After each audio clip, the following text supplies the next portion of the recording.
প্রত্যেকটা প্রতিষ্ঠানে প্রত্যেক টিমে 5 ধরনের লোক থাকে। এক ধরনের লোক হচ্ছে পারফর্মার। তারা জানে কি করতে হবে এবং কেন করছে, তার লক্ষ্য কি, সবকিছু তাদের কাছে পরিষ্কার। যেমন এই ভিডিওর এই লোকটিকে আপনারা দেখতে পাচ্ছেন। এর পাশাপাশি কিছু লোক আছে, তারা খুবই কাজ করার জন্য খুবই দক্ষ, কিন্তু তারা আসলে জানে না যে পরিকল্পনা কিভাবে করতে হয়। অন্য কেউ পরিকল্পনা করে দিলে, রেডি করে দিলে বা অন্য কারো নেতৃত্বে তারা ভালোভাবে কাজ করতে পারে।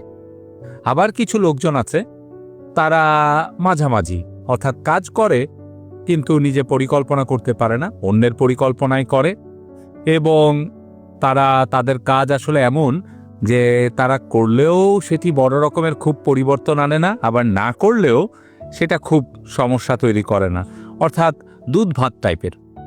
চতুর্থ যে টাইপটি, যেটি আপনারা ছবিতে দেখতে পাচ্ছেন, পিটিএস বলছি, পটেনশিয়াল ট্রাবল সোর্স, তারা যেটি করে সেটি হচ্ছে বিভিন্ন সময় হালকা পাতলা করে নানা রকমের নেতিবাচক কাজ করার চেষ্টা করে, অন্যদের ডিমোটিভেট করে। আর পঞ্চম যারা হলো সাপ্রেসিভ পারসন বা এসপি বলা হয়, তারা পুরো টিমকে নষ্ট করে, সব সময় সব কিছুর ভেতরে বাগড়া দিবে, পেছন থেকে টেনে ধরবে, কাজের স্পিরিট নষ্ট করবে এবং অন্যদেরকে উস্কে দিবে যে কাজ না করার জন্য। বিশেষত যারা দেখবে যে কাছাকাছি যাকে একটু টোকা দেওয়া যায়, দলে ভেড়ানো যায়, তাদেরকে নিজের দিকে আনার চেষ্টা করবে, যার ফলে পুরো টিমের যে গতি কাজের সেটা কমে যায়।